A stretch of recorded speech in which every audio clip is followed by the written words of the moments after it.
I am Jeff Luther and the host of your new favorite podcast, the Inspector Alliance. This is where we'll peel back the curtain and get behind successful service industry businesses to see just what makes them tick. We're going to focus around the home inspection business. That's what I've built. I've owned it for a little over 20 years now.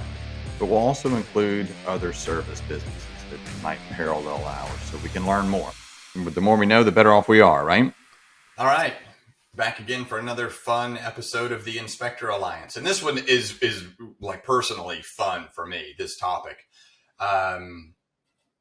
This is almost specific to home inspectors or home inspection, the profession, but I think can apply across the board to business owners in your personal life as well. It's, we'll get deeper in this, but it's really more about mindset. It's almost philosophical. But I do have some suggestions and things that I've used in the past that will work. For us in our profession, even the best home inspectors can go without business. Even the best home inspectors have to figure out how to find business, how to market, right? We can't just put a sign out that says we're the best home inspector and expect to get business. We have to earn it, and we have to continue to earn it. And we do that by getting in front of folks, by marketing. You have to find a way to get your message out. So I run a multi-million-dollar inspection company, a company that I started over 20 years ago. I'm easy to find. I'm easy to get in touch with. So not a month will go by where I'm getting contacted by other professionals or other blossoming home inspectors in the business. And they want to ask questions about specifically home inspection, the home inspection profession, the home inspection business. And overwhelmingly, the majority of those questions are around marketing. Who do you market to? How do you market? What have you found to be the best marketing strategy? A lot of times those questions are also around electronic marketing, AdWords, target marketing, social network marketing, things that we can sort of hide behind. If you see where I'm going with this. So often I hear inspectors say that they can't market.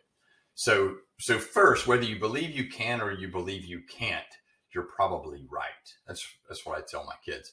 But maybe it's more that they don't like to. Maybe it's they don't like public speaking. They don't like being in front of an audience. They don't like going to events. I just want to inspect. I don't want to deal with the marketing. Those are things that I hear. I might hear them say, I don't enjoy teaching. I would rather be doing. I don't like standing around. So maybe let's talk about just a few small things that we can do to try and help change this. So inspectors that say they don't like marketing or they're not good at marketing. One, if you believe that you're good or you believe you aren't good, that's where you live. That's your living condition, right? So those of you that are listening, and I know there are a few listening that I'm speaking directly to because part of this podcast is what you asked me to do. But those of you that believe you're not good at marketing, I'm going to challenge you for the next month. Believe that you are good at marketing. See what happens. Maybe nothing. But before we tackle this specific issue, I want to frame this, right? And I'm on this podcast, kind of blowing hot air, so to speak, like this is easy. And I want to let you know that I understand that it's not. So let's say I'm about to go speak in front of 5,000 people. I use 5,000 as the threshold because that would probably make me nervous.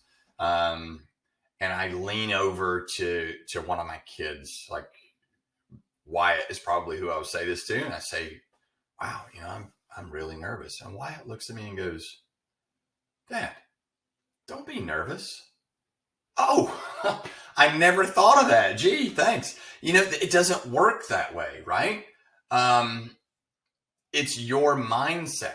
You have to change your own mindset. People can't change that for you. So I want to reframe it. I know that it's not just he told me not to be nervous. Oh, he told me to believe I'm good at marketing.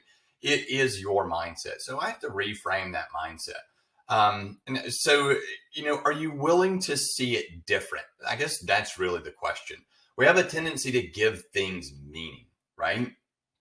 So we give things meaning. We give nervousness meaning. We give speaking in front of people meaning. It's meaning that we're going to be judged. There might be people that reject us, or they may say no, or I should be nervous because they don't like my message. Whatever that is, we give things meaning. Can you ask yourself, could this have a different meaning? We've been taught that the message is stress is bad, right? You have it and you run away from it. You want to avoid it, but can we really say all stress is bad? Have you experienced situations where maybe you had some stress and it propelled you to another level? I know that I have.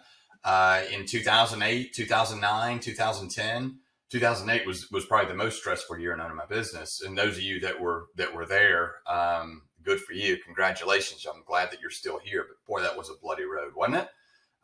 So in 2008, I had stress, and that propelled me to figure it out, and I killed it. I grew our business to the point that we couldn't keep up. And I did it out of stress, out of fear, out of anxiety, whatever you want to call it. But I used that stress to propel me to do great things. So stress is not necessarily bad. A stress mindset is a frame, right? And I was talking earlier about reframing this. It's a frame, or it's a lens in which you understand and view stress as enhancing, but not debilitating. So if we get into that stress mindset, all right, accepting the stress, taking the stress, you feel your heart beating really fast or really hard. That's your body saying it's on, it's game time. It's time to go. Then you can say, all right, I'm ready. I'm ready for whatever it is. That's a stress enhancer, right? So it's a mindset versus, oh my gosh, my heart's beating fast.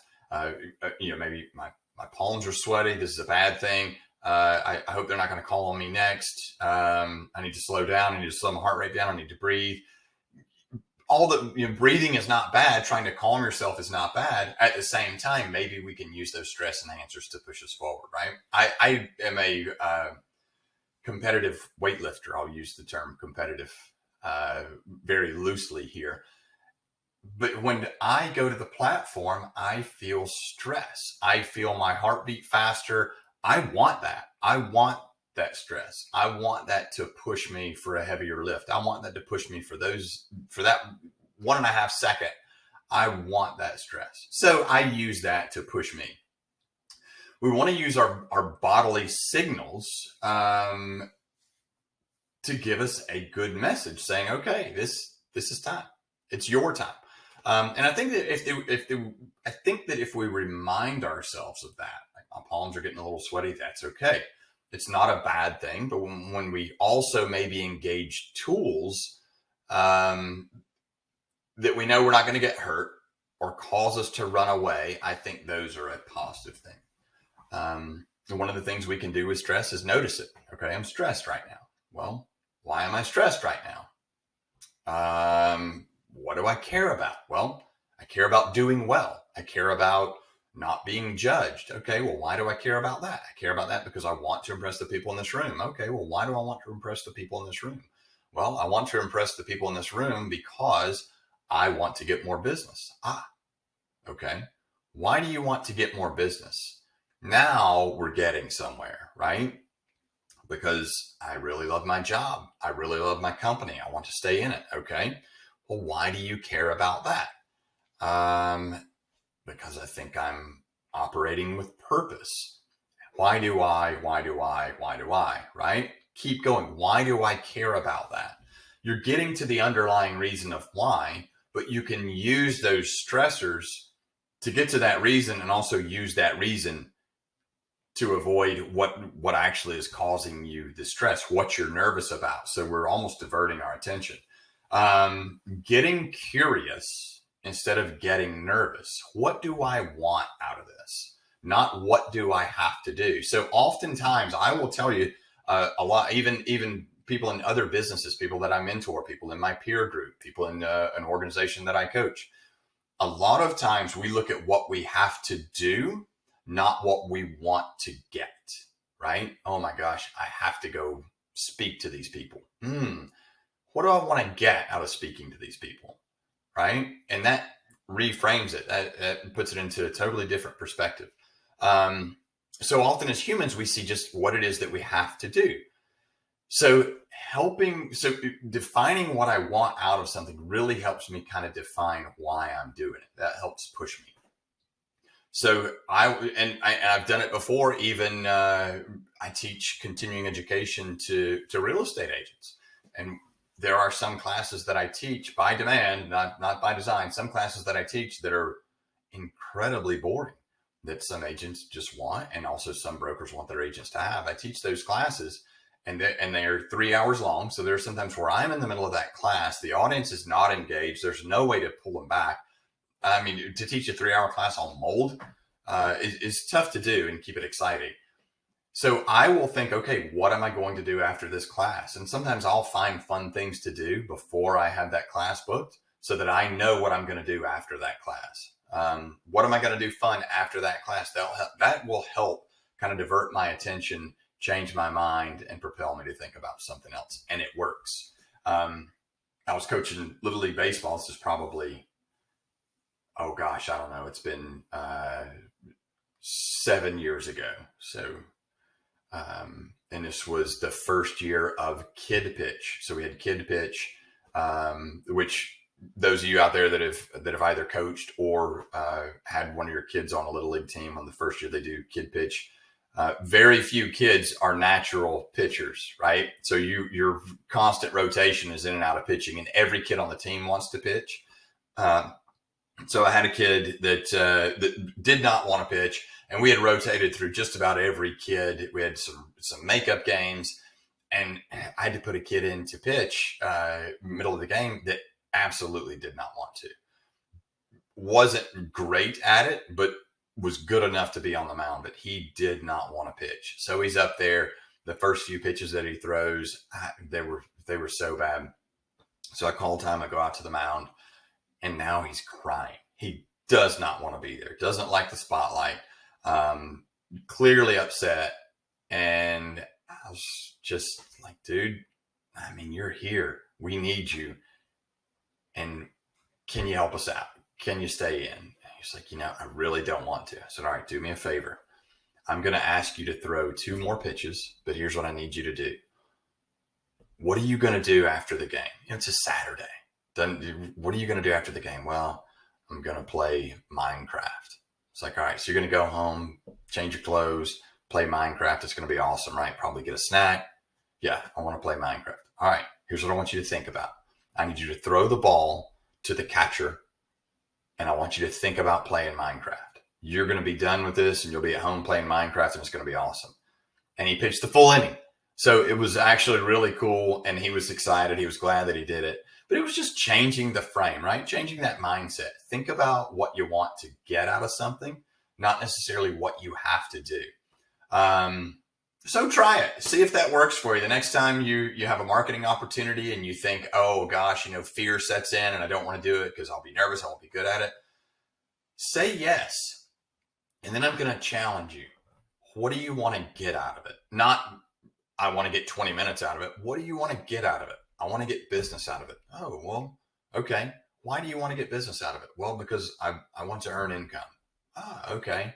Why is that important to you? What's important to me? Because I want to pay my mortgage. Okay, well, why is that important to you? What's important to me? Because I want to have a place for my family to live. Ah, okay, now we're getting someplace.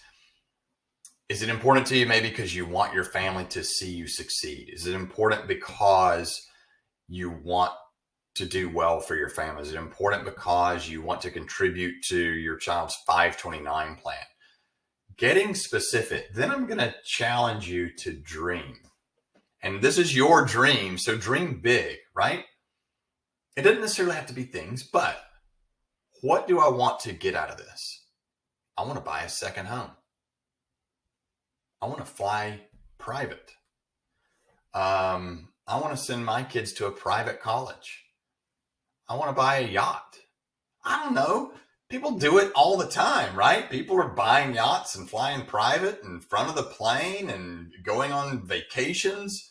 It doesn't have to be things, but maybe think, what would I like my kids to see me do? What would I like my spouse to see me do? What would I like my partner to see me do? What would I like my parents to see me do? What do I want to get out of this? And it could be, I want to take my family on a vacation once a quarter, not necessarily once a year.